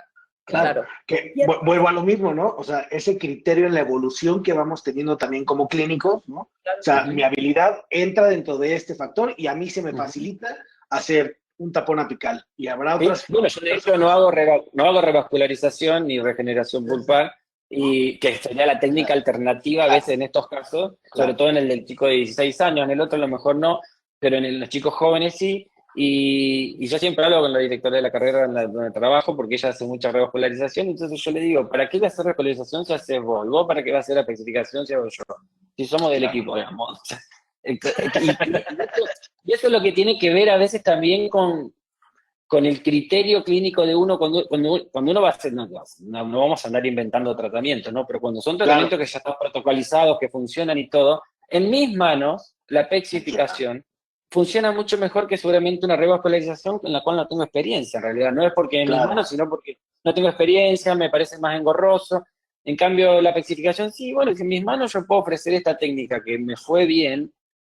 ¿Por qué no la voy a ofrecer? Sí, sí. ¿Y por qué me voy a alargar a hacer cosas a veces que por ahí uno no pueda no saber? Y si considero que sí o sí es un caso de revascularización, se lo mandaré a alguien que haga revascularización y punto, digamos. Pero eso sí tiene que ver, como yo mi primer ápice abierto, que no lo tengo, me parece, puesto en estos casos, fue cuando recién empezaba y no sabía ni qué hacer. Y empecé con tratamientos con hidróxido de calcio, bueno, todo. Después el paciente no venía, entonces un día leí que se podía hacer un tapón de MTA, pero no había internet, estamos hablando, a lo mejor había, pero esa que la indicaba con el teléfono, que tardaba 2 horas para entrar a una página. O sea, yo vengo de otra época y entonces encontré lo de los tapones apicales, bueno, hice un tapón apical con MTA en ese momento que era ProRoot, y el gris, el que se ponía todo negro y todo eso, y llené con gutapercha el diente, no creo tenerlo acá en la presentación, una nena de 9 años, y las tengo controlando, va a 16 años y medio, con un cierre, no estoy seguro, mira, si la tuviera acá, se las muestro así rápido, nomás pero creo que no puse ese caso, pero, y vos decís, vos fijate, esa nena, sí lo tengo, mira, esa nena, ahí, ¿ven la pantalla? No, ahí. Esta chica, ahí sí la ven, ¿eh? Sí. Sí, sí. Así llegó con 9 años, hace muchos años. Y bueno, ahí cuando yo empecé, lo que les decía, empecé con hidróxido de calcio, tratando de hacer una pexificación a la técnica antigua, que era como yo había aprendido en la universidad, aunque no lo había hecho nunca, pero era como lo había estudiado. Y hasta que después de unos meses decidí hacer el tapón apical porque me resultaba engorroso, la paciente no venía, y el tratamiento para cambiar el hidróxido de calcio cada 2 meses o todos los meses necesitas mucha colaboración del lado del paciente. Claro. Y fíjense, cuando logré controlarla, 5 años, 7 años y 5 meses, 12 años y 6 meses, y ahí está el tapón, fíjate el cierre apical, aparte, este caso me encanta, del hueso, me encanta de todos los puntos que lo podemos ver, y fíjate si hasta ahora, 16 años y medio, tiene un leve cambio de coloración en el diente que a ella no le preocupa, entonces si a ella no le preocupa, no me va a preocupar a mí, digamos, yo le comenté, le digo, viste que está un poquito más grisáceo el diente ahí arriba, me dice, la verdad que a mí no me molesta, yo no lo noto, no es algo que me afecte. Y vos fíjate, la nena tiene hoy 25 años, porque creo que vino con 9, y es un montón. Claro. ¿Entendés? Y si le hubiéramos sacado ese diente, venía de un consultorio donde le habían querido sacar el diente. Obviamente que la mamá se asustó, pero si le hubieran sacado ese diente, hubiera salido el canino en ese lugar, hubiera sido un desastre después para acomodar todo eso con la ortodoncia, digamos. Y vos fíjate, digamos, y yo en el momento que hice este caso, no tenía tanta experiencia, digamos, no es que ahora a lo mejor tengo más experiencia en esta tía, fue mi primer tapón, de hecho, apical. Entonces, Ay, a qué veces, miedo. ¿eh? Yo sabía, la paciente no sabía. Pero, viste, en ese sentido, cuando vos decís, se pueden hacer un montón de cosas. Yo trabajo mucho clínicamente y entonces, bueno, tengo por ahí muchos casos, me ha pasado de todo también, ¿eh? Sí. Los tapones generalmente me he ido bien, pero en un montón de otras cosas hay un montón de cosas que no me fue bien y me han servido para aprender o también he cometido errores y son las cosas que uno trata de transmitir, ya sea para los alumnos como también para los colegas cuando están medio desorientados o no saben para dónde ir con los casos, porque en realidad vos tenés que hacer lo mejor para el paciente, digamos, no tiene mucho más secreto. Después, obviamente, dentro de las opciones se elegirá, como ya estuvimos hablando, pero el punto por ahí es que pensar que hay un montón de tratamientos que se pueden hacer, hay un montón de cosas posibilidades. que se pueden hacer. A ver si me dejan compartir pantalla. ¿Sabes qué? Otra cosa que yo creería que también es importante, siempre, mira, para extraer yo creo que siempre tienes tiempo, ¿no? Exacto, exacto. Sí. Y la otra es que siempre 2, 4, 6, 8 ojos más te van a poder dar alternativas que probablemente tú no tienes en tu panorama. Sí, entonces, totalmente. el tener la facilidad, como bien decían, de poder hablar y decir, oye, ¿tú qué harías? Oye, pues es que mira, a mí como que, ¿no? Porque cada cabeza es un mundo y al final el hecho de que tengas la posibilidad, como bien decías, de conversar con tu colega y decir, oye, mira, es que a mí me gustaría o tal, o por qué no dices esto, o vi tal cual, ¿sabes? Sí, totalmente. Yo tengo un grupo de docentes o de amigos, así que de la especialidad, con los que a mí me llegó un caso, el otro día me llegó un caso de un dense invaginatus tipo 2, que es una anatomía muy compleja para hacer una lesión muy grande. Y yo ya sé lo que tengo que hacer, me ha tocado en otros casos, he estudiado mucho el tema, de hecho hablo bastante de ese tema. Igual hice un video del DICOM de la tomografía, de un par de cosas, marqué un par de puntos y se lo mandé a 2 o 3 amigos para decirle, che, mira, me llegó este caso, a mí me encanta que me lleguen esos casos raros, me llegó este caso, voy a hacer esto, ¿te parece? ¿Te parece alguna otra cosa? ¿Viste? O sea, esa cosa de poder justamente escuchar la opinión de un colega, a ver si haría lo mismo, también uno se siente más tranquilo si te dice que sí, y a veces dice que alguna cosa sería distinta, y por ahí vos lo pensás y decís, uy, capaz que tiene razón, puedo probar así, y eso está bueno, porque si no el trabajo nuestro es muy solitario en el consultorio, si no nos relacionamos con otros colegas. No, Y y cuando te terminas, empezás a cerrar mucho, es como que te pasa eso, que te pones la venda y muchas cosas las dejas de ver también. a ver, yo les voy a enseñar como unos casitos, ¿no? Y lo que platiqué como al inicio de la plática, esta parte de, pues también cómo evolucionamos en esta toma de decisiones clínicas, ¿no? Yo cuando salí del posgrado, sí era como muy amante de la implantología, me faltaba madurar muchas cosas, en ese entonces todavía no trabajaba en el grupo donde está Carla, donde está Juan, donde está Gerardo, y para mí esto era como la alternativa que en mis manos sabía yo manejar, ¿no? Un diente fisurado en la parte distal, que se iba hasta la parte, vamos a decir, tercio medio radicular, hacer una extracción, una colocación inmediata, preservación, injerto y rehabilitación. Esto es lo que en mis manos hace 7 años, quizás yo estaba enfocado en dar esa solución, ¿no? Después conozco a Juan, empezamos a hacer y resolver casos juntos, y este quizás es uno de los primeros casos que tengo con Juan en el consultorio, ¿no? Entonces, es una paciente que se presenta a consulta, llegó con una fístula en el canino, cuando hacemos todo el análisis radiográfico, la parte clínica, nos percatamos que el canino tiene una fractura horizontal, ¿ok? Y la problemática que yo vi aquí, y quizás ahí, Carla, a lo mejor me vas a poder como apoyar, es que vamos a decir, está muy fácil hacer la extracción.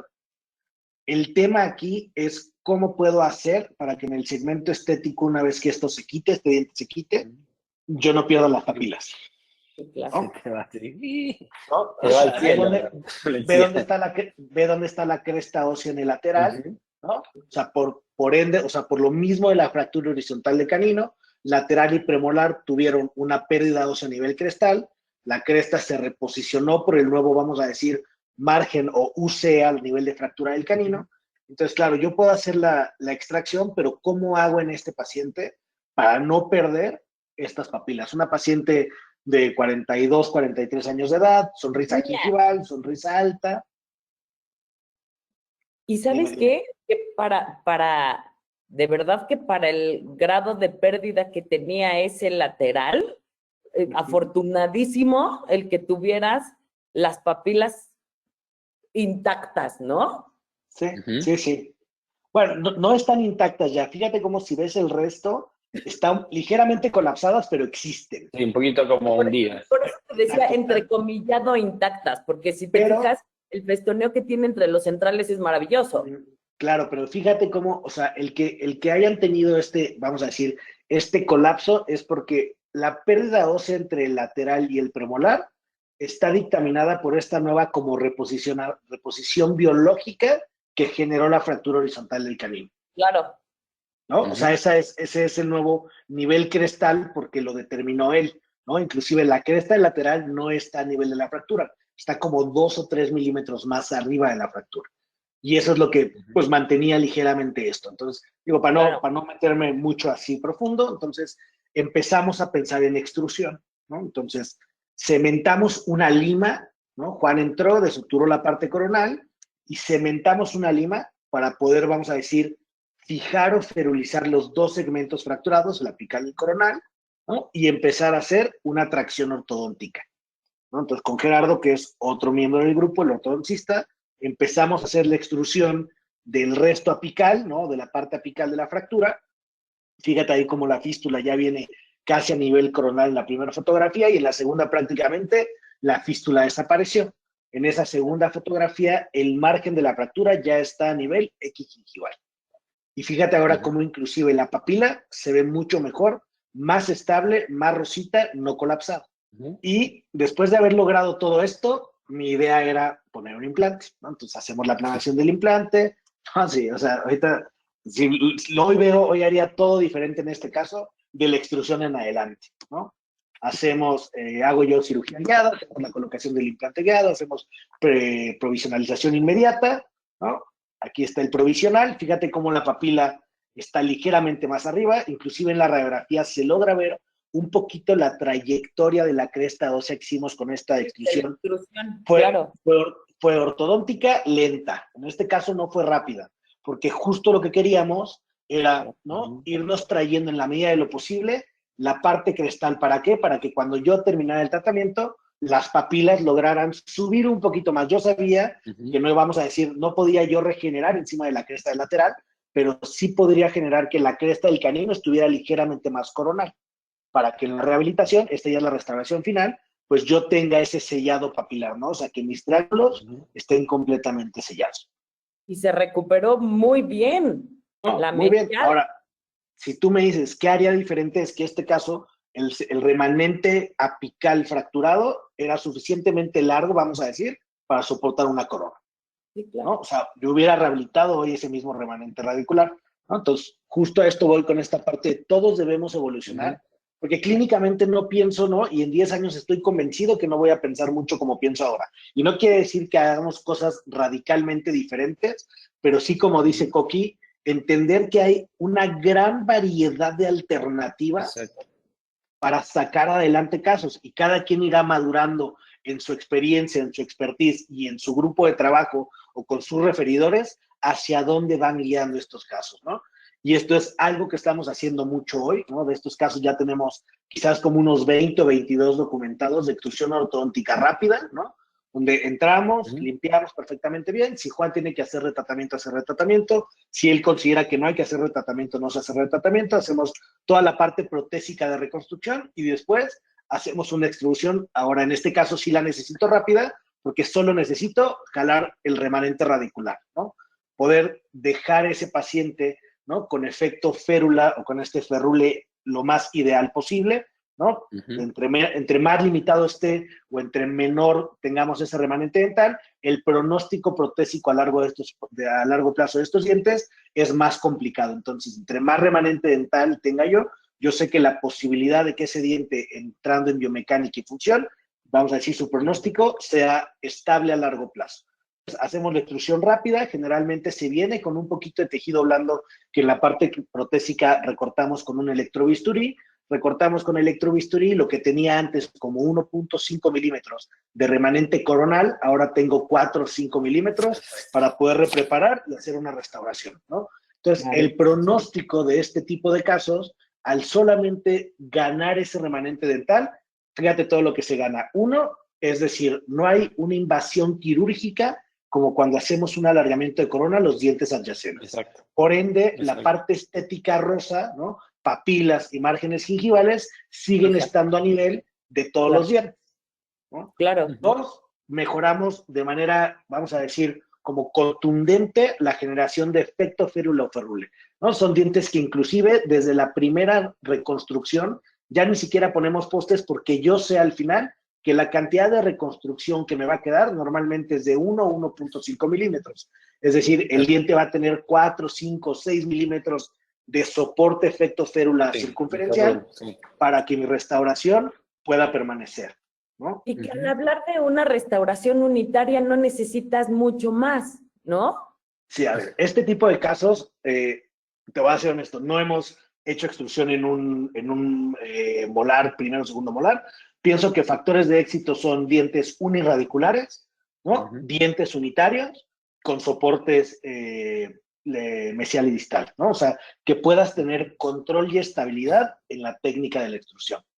Independientemente de que vos estás buscando conservar el diente, también estás buscando un efecto estético que te va a dar la encía. Y en el sector posterior, por ahí no te va a ser tan importante si tiene la papila un poco más arriba. Pero en un premolar o en un sector anterior, en un canino, si la papila te queda plana o te queda subida, vos terminás teniendo un problema estético que por mejor que esté el diente, digamos, o sea, vos tenés que resolver ahí otro asunto que va a ser una demanda hoy del paciente, que también hoy el paciente demanda mucho más la estética, ¿no?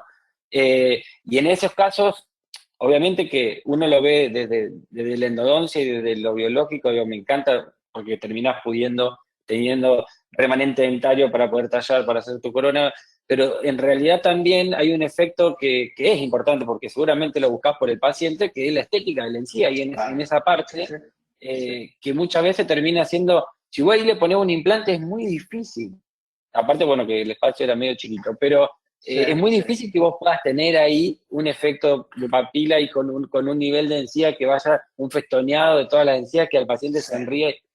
Sí, normalmente en estos casos, o sea, justo cuando hacemos extracción de restos radiculares y ponemos implantes, aunque hagamos colocación y provisionalización o un abutment personalizado de los perfiles, las papilas siempre van a colapsar, porque siempre el tejido óseo a nivel crestal va a sufrir una ligera resorción.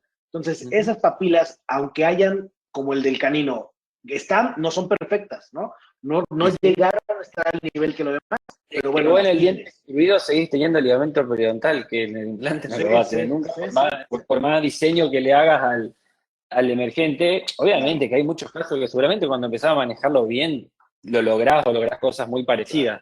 Pero es más fácil con un diente, usando un diente que tiene todos los elementos que tiene que tener para que vos puedas tener una buena papila.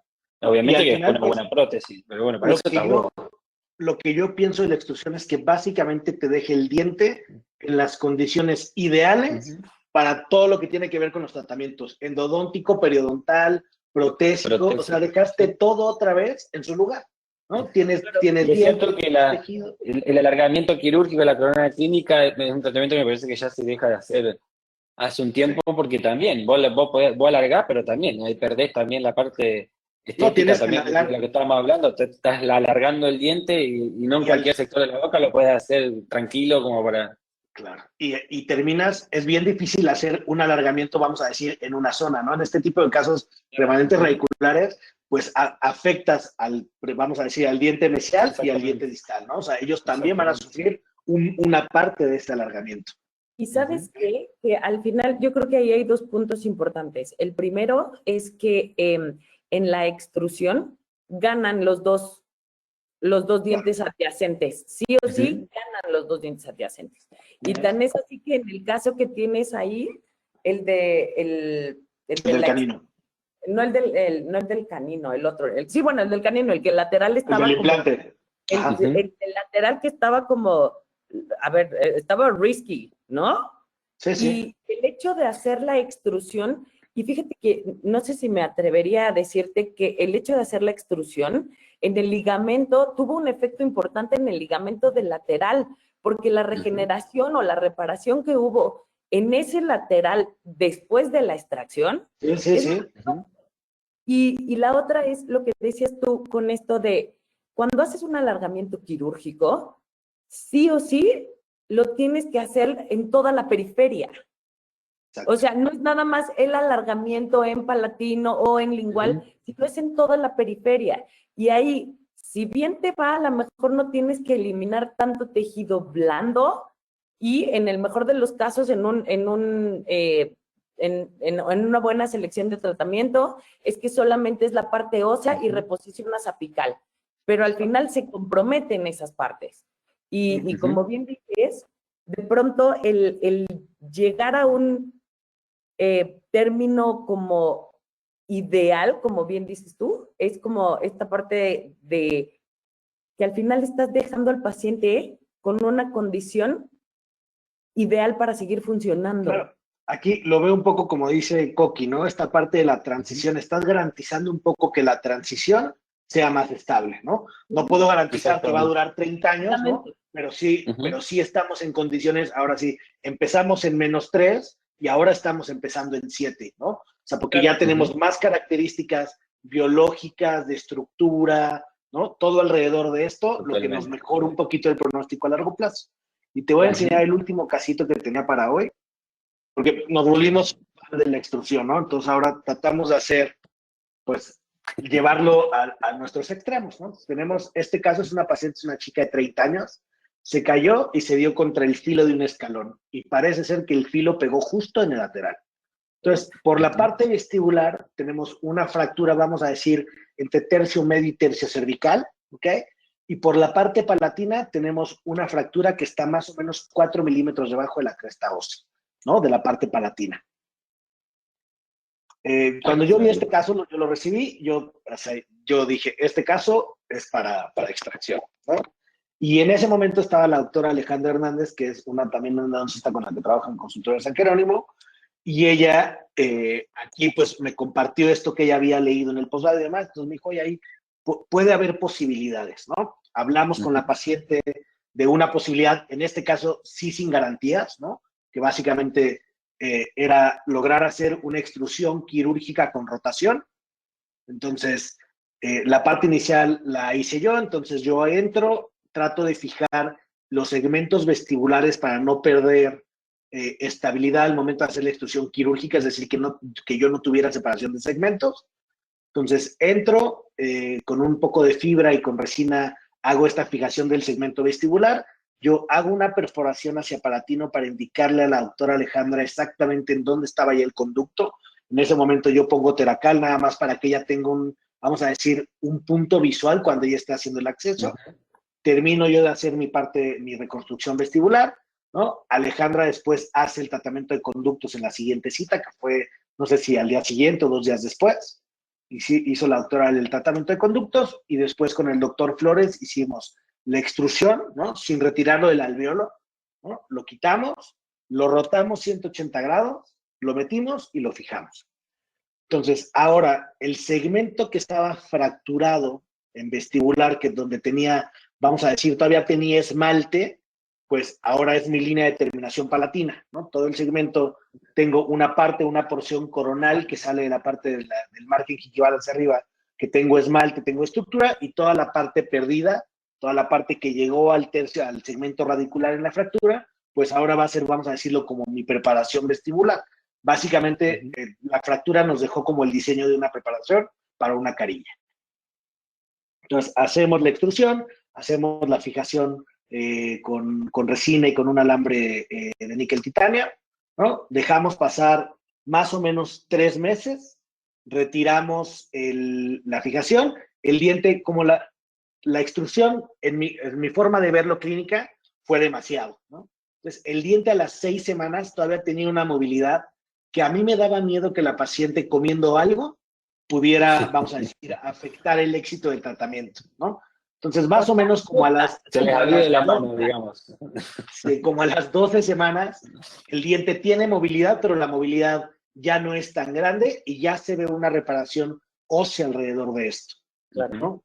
Entonces ya tenemos una reparación, tiene cierta movilidad, vamos a decir como muy ligera, ¿no? Tiene cierto juego, hacemos la reconstrucción, ahora tengo, vamos a decir, todo palatino está completo con tejido, simplemente voy a hacer el llenado del conducto donde Alejandra hizo el tratamiento de conductos y hacemos una restauración con resina directa, ¿no? Y este caso, creo que esta radiografía final es de 1 año de evolución, ¿no? Tenemos justo 1 año que lo hicimos o como año 2 meses. Es que, bueno, vos fíjate, vos casi lo que hiciste fue como que si fuera el diente, cuando te viene el paciente con el diente evolucionado y se lo pone al revés. Exactamente.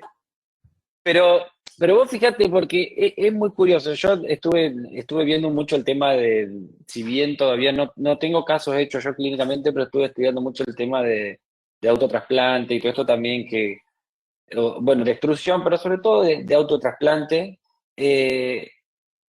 Porque, bueno, tuve la suerte de conocer a algunos amigos que, bueno, a Felipe Restrepo, Fran Abelia, que trabajan muchísimo con esos temas y tienen una casuística enorme de muchos años. Sí. Y vos fíjate, yo tengo casos de evoluciones, de traumatismo, trato de hacer poco porque de niño y no me encanta. No, los atiendo con todo el amor del mundo, de hecho tengo, pero es como para uno cada tanto. No me alcanza para todos los días. Sí. En ese nivel de energía que le pongo. Entonces, bueno, pero a veces me llegan casos y me han llegado casos de abulsión y vos fíjate que a veces vos reimplantás un diente que estuvo en la tierra, sucio, que lo trataron mal, que llega a lo mejor 2 o 3 horas después y termina estando 10 años en la boca. ¿Cómo no va a quedar un diente que no lo llegaste ni a sacar del alvéolo o un diente que lo sacaste del alvéolo y en 5 segundos lo posicionaste en otro alvéolo? O sea, tiene mucha lógica, no es como una cosa tan loca. Y de hecho es la filosofía en realidad. ¿Y qué es lo peor que te puede pasar en un diente de eso? Una reabsorción por sustitución, hueso para el implante, listo, ya está. O sea, no tenés como muchas cosas en contra para no intentarlo. Pero bueno, tuvo sus épocas, sus cosas. Se te reabsorbe el diente, sí, pero se reabsorbe a costas del diente y con hueso, digamos, por sustitución. No es que se reabsorbe y te deja un agujero en el hueso que después. Y entonces, como que en esas reabsorciones el diente está anquilosado, ¿no? Totalmente. En este caso todavía tenemos movilidad, que es lo que, vamos a decir, todavía nos va llamando. Todavía en el último control, como que Ale sintió que empezaba a haber una ligera reabsorción a nivel apical y mandamos a hacer una tomografía, un 5x5, y en el 5x5 no se ve nada, o sea, se ve estable. Entonces dijimos, vamos a seguirlo manteniendo. De todos modos, Jorge, esa pieza con una fractura palatina por debajo de la cresta estaba perdida. Digamos, estaba perdido. No es que vos estás inventando algo porque querías darle vuelta al diente de caprichoso. A mí, o sea, cuando Ale me lo dijo, yo le dije, o sea, me costó trabajo lidiar en el momento clínico con la edición y después, o sea, me mandó artículos, está publicado. O sea, hay casos publicados de extrusión y rotación 180. Y mira no está inventado, están publicados. Mira que presentaba, la verdad, que su grado de dificultad por la curvatura de la raíz. Por la curva, sí, le cambié hasta la curva. O sea, la extrusión... A lo mejor eso le trae problema psicológico al paciente. Bueno, ¿sabes? Le estás modificando la posición de la curvatura del diente que no sabes si le estás tocando alguna cosa importante. Sí. No, pero sí, clarísimo, para el otro lado. La extrusión tuvo que ser muy atraumática, sí se tuvo que usar un poquito el elevador como para poder luxarlo, ¿sabes? Claro. Instalarlo no fue solo con forceps, pero digo, lo hizo el doctor Flores, entonces con mucha cautela, con mucha calma, sabíamos que no nos podíamos desesperar, teníamos tiempo clínico suficiente para que todos pudiéramos hacer nuestra parte en el caso y tratar de que esto funcionara, ¿no? ¿Sabes qué? Que también el tomarse el tiempo, ¿no? De pensar cuáles son las alternativas, porque si bien cuando llegó en esa fotografía primera, ¿no? En la inicial que tienes, sí o sí hubieras pensado, o sea, lo primero que te viene a la mente antes de... Extracción. Claro. Y además, de alguna manera, mira, quieras que no, empiezas a ver las condiciones viables para la extracción. Que la cresta intacta, que entonces y tal, cuando de inicio, fíjate, empezamos un poco al revés. El que tendría que haber empezado hubiera sido tú, ¿no? Porque creo que al final, en niveles de, no sé si decirte que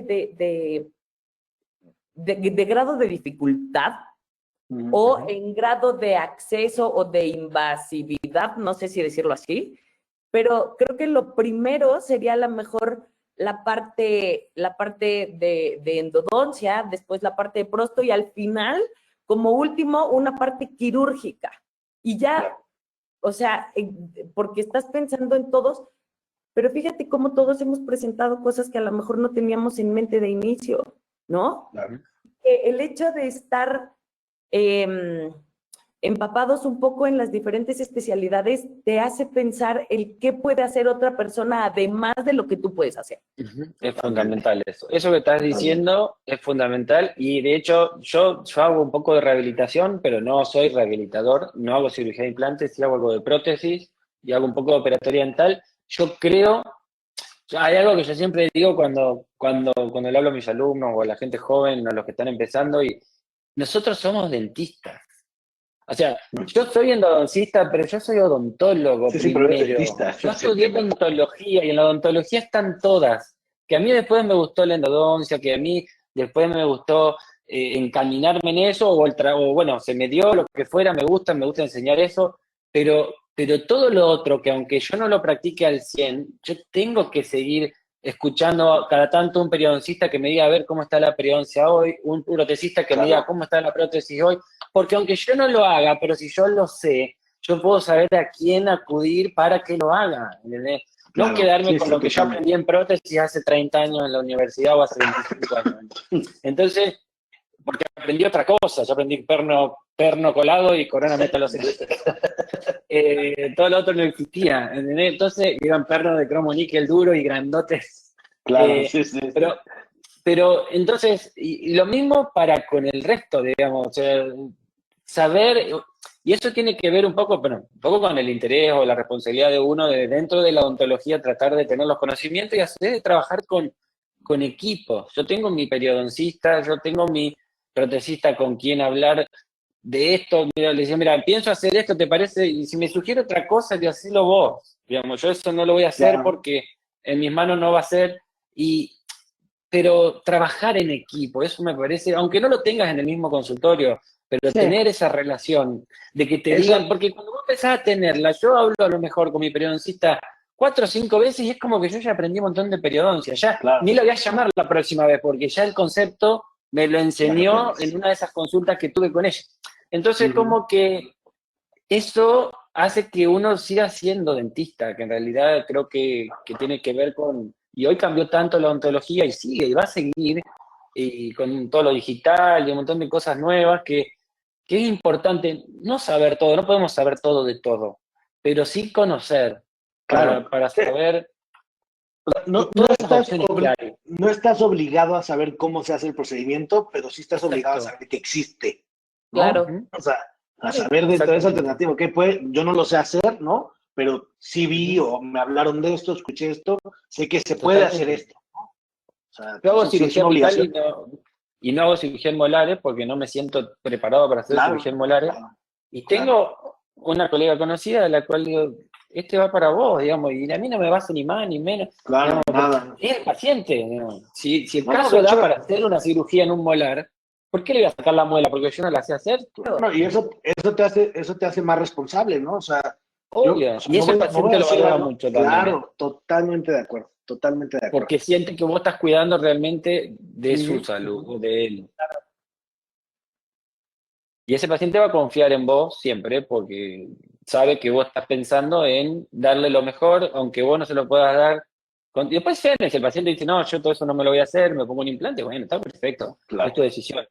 Pero el paciente ya después se va transformando en otro tipo de paciente cuando uno trabaja de esa forma, porque confía, viste que hoy también hay tanta cosa de... Bueno, a mí me cuentan a veces, con mis amigos cuando nos reunimos a comer, no hablan de odontología, pero todos los pacientes te dicen, no, porque el otro día nos juntamos con las chicas y empezamos a hablar del dentista. Claro, el tema del dentista, la gente habla un montón del dentista, lo que pasa es que no lo hablan adelante mío, a lo mejor porque como yo soy dentista, pero en las reuniones hablan de los dientes, que me puse un implante, que me puse un perno, que me hicieron un conducto, y cada uno cuenta su experiencia, que son muy variadas. Entonces el paciente también viene con toda esa, ese folclore de la odontología que escucha en la calle o en sus reuniones, y un montón de veces son cosas que no están bien. Todos van a distintos dentistas y de todo, ¿no? Pero, Sí. pero bueno, yo creo que eso, cuando uno le explica al paciente, también obviamente al nivel que tiene que para entender, ¿no? No le va a dar una clase de... Pero cuando uno le explica y empieza a mostrarle ese interés en ayudarlo, en acompañarlo, en derivarle, lo que fuera, también ganás en un montón de cosas con ese paciente, sobre todo en la confianza, y va a creer en vos, y si la cosa no funciona, ya sabía, y va a seguir, bueno, el doctor me había dicho que a lo mejor no. ¿Viste? Claro. Todo eso también hace, pero bueno, para mí el trabajo interdisciplinario es más que fundamental. Por lo menos periodoncia, endodoncia, prótesis, y Y ponerle yo te podría algo sumar de que materia dental. ortodoncia, porque, o sea, Bueno, yo como ortodoncia también, este sí. tema de extrusiones, o Totalmente. sea, a mí me cambió Sí, eso es radicalmente algo. la forma de pensar, ¿no? O sea, casos que dabas por perdidos y la verdad que es sumamente sencillo hacerlo. No requiere mucho tiempo, es fácil, no es costoso, o sea, tiene muchos puntos a favor, ¿no? Sí, sí, totalmente de acuerdo. ¿Ustedes hacen ortodoncia? ¿Ustedes algunos no? No, No, no, el que la hace es Gerardo. Gerardo. Ujú.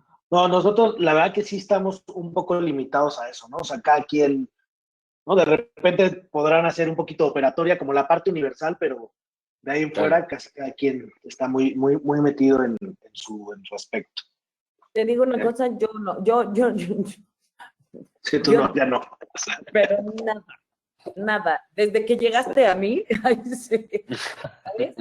Es que, mira, al final lo que yo les explico un poco a los pacientes es, a lo mejor yo tengo la capacidad de hacerlo, pero yo me voy a tardar una hora más de lo que te lo hace Jorge y va a ser más incómodo para ti y él lo hace mejor. Entonces, ¿qué necesidad? Porque hay pacientes, o sea, que llegan, o sea, pacientes viejitos, o sea, de mucho tiempo, ¿no?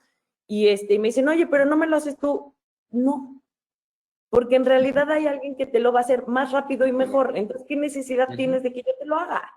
Y yo te estoy diciendo que es una persona de toda mi confianza, ¿no? Entonces, ve con él, ¿no? Y los pacientes lo entienden perfecto. Sí. A mí me pasaba eso con las extracciones de los terceros molares, porque yo en un principio hacía cirugía y me encantaba hacer cirugía de terceros molares hasta que un día dije, no, esto no lo hago más, me estreso, tengo al paciente una semana viniendo todos los días, que le duele, que se le duerme el labio. Todo eso no quiero hacer más. Entonces derivo, los refiero a todos los pacientes de cirugía, y sobre todo de terceros molares, y tengo un montón de pacientes que lo atiendo de siempre y me dicen, Coqui, sacame vos la muela, si está ahí, no está retenida, haceme la extracción. Y de vez en cuando me convencen y lo hago, pero yo les digo, yo te mando un cirujano que vos vas, en 45 minutos te sacó los 4. Sí. ¿Para qué te vas a venir 1 hora y media a que yo te saque uno? ¿Entendés? Sí, Vos sí, vas sí. y el cirujano hace 15 extracciones de estas por día. ¿Para qué vas a venir conmigo que yo una por año? Sí, sí, Pero sí. bueno, a veces me terminan convenciendo algún caso si lo veo, lo tengo que ver muy fácil. Muy fácil. No reniego más con eso. No, porque no es lo que haces todos los días. Entonces hay gente que lo hace mejor. Claro, Y a ver, totalmente de acuerdo. la experiencia hace que todo sea un poquitín más ágil, ¿no?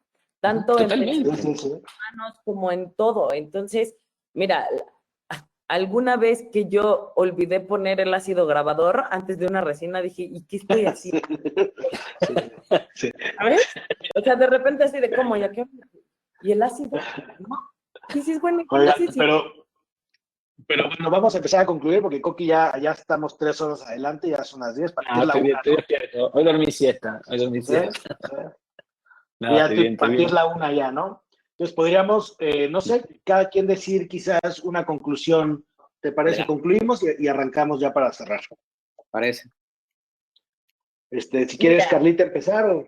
Al final, creo que una de las cosas más importantes que yo recapitularía es el trabajo en equipo, el que tengas, si bien no, como decía Coqui, no, a lo mejor no los tienes que tener en el consultorio, pero siempre vas a tener un amigo que sea a lo mejor de alguna otra especialidad o que haga algo más que tú. Entonces hay que tener la confianza y también un poco me atrevería a decirte que la humildad de decir, oye, pues yo no veo tanto esto, ¿qué ves tú? ¿No? Porque no pasa absolutamente nada, ni son competencias de quién es más famoso o no, o lo que sea, ¿no? Entonces creo que esto es como vital. Segundo, el tener como esta parte de conocimiento de otras especialidades. O sea, el que, como bien decía Jorge, ¿no? Esta parte de que a lo mejor no sepas cómo se hace, pero tienes una ligera noción de que algo se hizo. Porque eso es como cultura general odontológica, ¿no? Sí.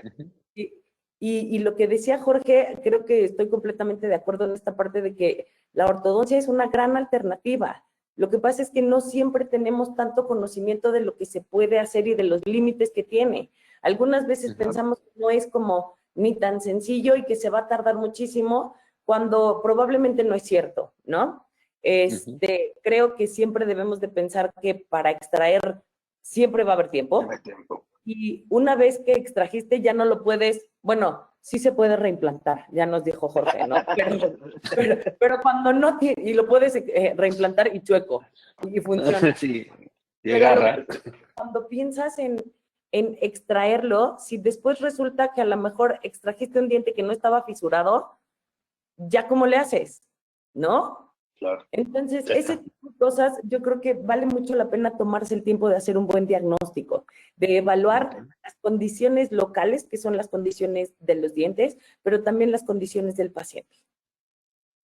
Y creo que eso es algo importantísimo para el pronóstico del tratamiento a largo plazo. Ya dijo todo esta chica. Dijo Sí, todo. sí, ¿Qué vamos a decir nosotros? Chao, decimos chao.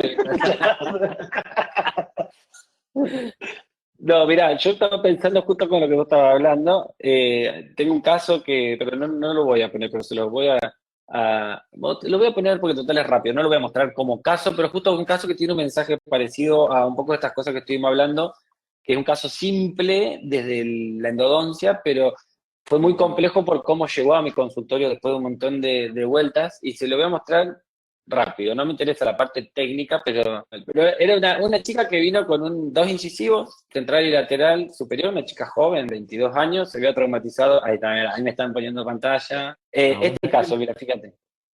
Y me llega con una orden de... ¿Dónde está? Ahí.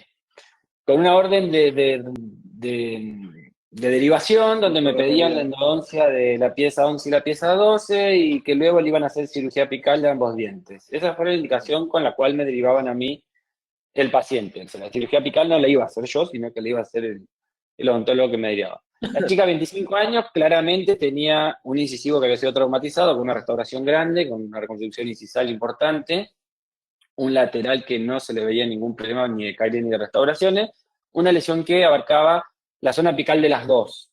Ya había sido medicada varias veces con antibióticos, viene con tomografía, una lesión también que era bastante confusa, algo fundamental en el que lo nombraste vos recién, Carla, que tiene que ver con el diagnóstico, digamos, y cuando hago diagnóstico de estas piezas, vitalidad pulpar positiva al incisivo lateral, algo que el odontólogo no había realizado, porque no tenía esa herramienta tan sofisticada que hay que tener, que es el spray de hielo.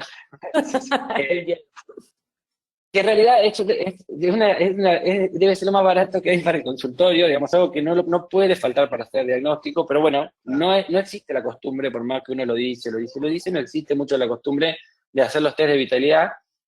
Obviamente que en este caso también el paciente venía programado a un tratamiento enorme y vos le tenés que explicar que no, que en realidad lo que vamos a hacer es primero el tratamiento de la pieza número 11, que no tenía vitalidad. El lateral, me dice, el de al lado no me lo va a hacer, me lo dijo unas 500 veces antes de irse. Digo, no te lo voy a hacer, tenemos tiempo para hacerlo la próxima vez. Si tenemos problemas en ese diente, lo vamos a hacer la próxima vez, pero la lesión que vos tenés, lo más probable es que no venga de ese diente porque tiene vitalidad positiva. Entonces, bueno, una vez que le explicas todo eso, le explicas al colega, esta es la parte del tratamiento que no va al caso. Se hizo una sesión primero intermedia con medicación intraconducto. Yo soy más de una sola cita, pero en este caso consideré hacerlo así porque me parecía que el caso venía muy mal abarajado. Y fíjate, 6 meses después. 6 meses después la paciente no tiene más sintomatología. La lesión prácticamente reparó en un 80%. El incisivo lateral reparó rápido. Sí, el incisivo lateral sigue con vitalidad positiva. Por lo tanto, la conclusión en este caso, era lo de confirmar el diagnóstico, que eso cuando recibimos pacientes referidos hay que acostumbrarse también a confirmar el diagnóstico. Siempre hay tiempo para hacerlo traendo, no hay apuro para hacer la cirugía apical. Yo cuando leí esa nota de que le iban a hacer 2 cirugías apicales después de la endodoncia, digo, ¿para qué? ¿Para qué? Digamos, primero hacemos la endodoncia, démosle el tiempo a la endodoncia a ver si se consigue la reparación y después, bueno, si hace falta 1 o 2 cirugías. Eso Estás, como es dice tiempo Juan, para después. te estás anticipando al fracaso cuando no has fracasado, ¿no? Exacto, entonces creo que el punto de educar al colega y al paciente para no sobretratar a los pacientes, que eso también me parece que hay mucho sobretratamiento muchas veces de los pacientes, porque, Correcto. y lo escucho mucho, a mí me lo preguntan, o te dicen, yo muestro este caso como les mostré hoy, eso los contiene lesiones, y me dicen, ¿y la cirugía por qué no se le hiciste? ¿Y te parece que hace falta la cirugía? No, te estoy mostrando que después de un tiempo está reparado. no hace falta. ¿Para qué le voy a cortar 3 milímetros al diente que le saca un pedacito innecesariamente? Y pero eso es a veces como que, eso creo que ni siquiera se enseña, es esa cosa que va de boca en boca de la experiencia de uno, del otro, porque yo no escucho a nadie que te enseñe a hacer la endodoncia y cortarle la pieza en la misma. Salvo que es un caso muy puntual, con alguna indicación. Pero si no, no es que la técnica es así. Digamos, Claro. vos haces la endodoncia, si no funciona, viene la cirugía apical, y si no funciona, vendrá el otro trasplante, y si no funciona, viene el implante. Y hay que respetar esos tiempos biológicos, ¿no? Porque todo lo que va alrededor de esto es biología. No Claro, podemos hacer totalmente. o sea, esta parte biológica, y hay pacientes que a lo mejor en 6 meses ves una reparación como la que vimos ahora, y hay pacientes que a lo mejor en 6 meses van a la mitad, ¿no? Y tienes que dar el tiempo de tener ese control hasta que sea muy puntual, como comentaste, que algo no está funcionando, ¿no? Sintomatología, algún procedimiento, algún proceso que te haga pensar que entonces sí tienes que hacer, ¿no? El plan B o un procedimiento B, ¿no? Mira, yo hago mucho endorresto en la misma cita, digamos, mis casos, el 90% se van con poste, sin poste, pero están listos para tallado para su corona, o no, directamente. Puede quedar la restauración según el remanente, pero en general, como son dientes más destruidos, terminan en corona o en incrustaciones o en endocorona. Correcto. Y eso, vos no podés hacer eso sin estudiar nada de rehabilitación, digamos. Yo no soy un rehabilitador, pero yo tengo que saber, y es esa comunicación que tiene que haber, sobre todo con el odontólogo, el rehabilitador, el que le va a hacer la restauración. Me llevó un tiempo también convencerlos de que era mejor de que yo sellara la cavidad de acceso de manera definitiva, me llevó, pero hoy directamente me mandan la nota. Con o sin poste, según lo que vos consideres. Porque también se encuentran, y ese es otro punto también, yo siempre le pregunto, ¿y qué le vas a hacer arriba? Porque vos le vas a hacer una corona de silicato de 0,5 de espesor, y yo entonces a lo mejor no le pongo poste, porque total tengo buen remanente, tu tallado va a ser poco. Ahora, vos le vas a hacer una metalocerámica y le vas a sacar 2 milímetros en todo el contorno del diente, y me va a dejar sin remanente, yo te voy a tener por un anclaje. Digamos, eso también es importante, porque vos lo haces todo como si el otro fuera a hacer todos los bisilicatos más modernos. Eso deberá controlar el paciente. Viene con una corona que le dejaron un muñoncito chiquitito así que termina haciendo resina porque no le quedó nada de diente. Claro, no quedó nada. Es importante saber y preguntar, y eso no es por metido, uno tiene que, digamos, el diente si lo van a tocar 2 personas, tienen que estar de acuerdo en cómo va a ser, y en base a eso decir, bueno, si bien yo trato de no poner postes ahora, pero si vos le vas a hacer una metalocerámica, bueno, yo te voy a poner un poste y bueno, para tener un anclaje. Y si no, y eso tiene que ver mucho con dejar de lado un montón de cosas y tener una buena relación con y con el que no tenés buena relación no trabajes más, punto. Porque también tiene que trabajar, porque uno tiene que trabajar con la gente que trabaja cómodo. Claro, que confía en tu opinión, en tu criterio, con el que podés intercambiar, con el que te podés poner de acuerdo, ¿no? Pero que tenés un diálogo de respeto. Y si con lo que no vale la pena, no hay que trabajar más. Claro. Ya cumplimos con la vida, somos grandes. Bueno, Jorge más joven. Sí, pero tienes mucha razón. Así que bueno, ellos son el proyecto Endorresto ahí en México, con el amigo Juan Carlos. Así que... Con el amigo Paz. Yo quizás solo para cerrar, me gustaría como sumar que hay muchas alternativas, ¿no? O sea, no son 1, 2 o 3, son muchas las alternativas que se pueden pensar en casos que creemos que están perdidos, ¿no? Y por ahí un conocido mío, Marco Brindis, en algún momento tiene una plática que le vi que se llama la posibilidad del diente sin esperanza, ¿no? O sea, todo alrededor de tantas cosas que se pueden hacer, ¿no? Basadas en estos dientes que muchas veces, ¿no? O en tiempos pasados, pensabas en que simplemente no existía y no se podía hacer nada más. Entonces, ser muy responsables, ¿no? Tú y con tus referidores, ¿no? O sea, que la interconsulta sea responsable y recalcar esto, ¿no? Todo lo que hacemos alrededor del tratamiento es en beneficio del paciente, ¿no? O sea, los riesgos no los cogemos nosotros, el objetivo de hacer todo este tipo de diferentes situaciones es en pro del diente del paciente, ¿no? O en pro de la situación del paciente. Hay pacientes que se prestan hay pacientes que definitivamente él mismo te va a decir, doctor, no estoy dispuesto ni a intentarlo, quítemelo y póngame un implante, ¿no? Entonces, entender que tampoco es para el 100% de los pacientes, ¿no? Exacto. Capacitarnos en caso de querer hacer este tipo de procedimientos, pues leer un poco, como decía Coqui, ¿no? Tengo que estar un poquito empapado de diferentes especialidades y pues entregar lo mejor que podemos hacer y trabajando de una forma como ética y honesta, ¿no? Yo cuando veo un congreso odontológico no voy a escuchar la endodoncia. No, claro. Voy a escuchar todas las otras. Porque el congreso de endodoncia había un montón. Entonces, claro. ¿Qué me van a dar? Voy al odontológico y voy a escuchar un periodoncita que a ver qué me dice, cómo está la cosa hoy, que me muestra qué cirugía están haciendo, qué materiales usan. Porque es eso. A veces ponerte a leer es más difícil de otras especialidades, pero cuando vas a un congreso general de odontología general, tienes que ir a eso, a escuchar un poco a cada cosa, y bueno, y obviamente con tus amigos, colegas que son otras especialidades, charlar, che, ¿en qué andan ahora? ¿Qué están haciendo? Y de esa manera te mantenés como un poco también ayornado con la odontología en general, ¿no? Sí. Pero eso es lo que voy a decir. Después hay pacientes que son lindos para derivar para siempre, ¿no? Que se vaya y que se vaya derivado y que no vuelva. Y que no regrese. Claro. Pero no, pero es cierto, eso estoy de acuerdo, la verdad, con todo. Creo que todos vivimos en todos nuestros países, aunque son distintos, en general las realidades son bastante parecidas en todo el mundo. Claro. Con los pacientes y con todas estas cosas, así que no, la verdad que charlamos un montón.